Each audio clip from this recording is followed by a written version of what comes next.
asked ChatGPT, when did Bow Wow and Omarion stop being friends? Like, I must have missed something. I didn't know they wasn't cool no more. Bow Wow was on Cam Newton's podcast and he was like, Omarion, was that a real beef?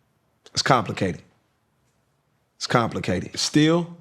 We can't just sit down and hash it out. I don't want to talk. And then Omarion put out a public statement like, to my knowledge, we don't have any unresolved issues. And I read between the lines, so I'm like, no unresolved issues mean y'all had an issue and in your mind it's resolved. We're just not going to talk anymore. So I'm like, what happened? ChatGPT said, the specific moment of tension seems to have occurred in 2014 when Bow Wow implied in interviews that he and Omarion weren't as close anymore. The beef between them seemed to get more public after Omarion's comments about Bow Wow's personal life in 2016, which was perceived by Bow Wow as disrespect. Now here's where, the AI is really sympathizing with us as humans. They're like, their beef seemed to be more about competition, professional jealousy, and the natural drift that can happen when former friends find different paths. I didn't know ChatGPT liked to gossip. So then I start getting in the conversation with it. I'm like, yo, GPT, you think they gonna be friends again? It's definitely possible that Bow Wow and Omarion could be friends again. People grow, change, and mature over time.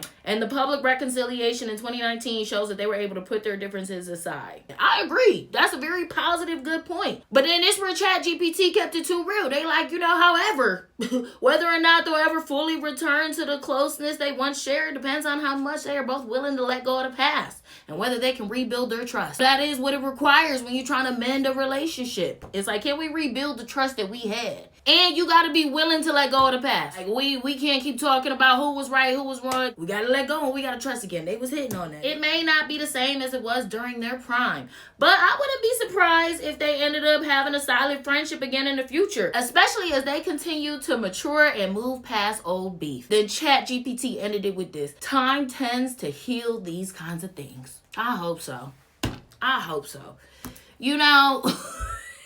ChatGPT messy.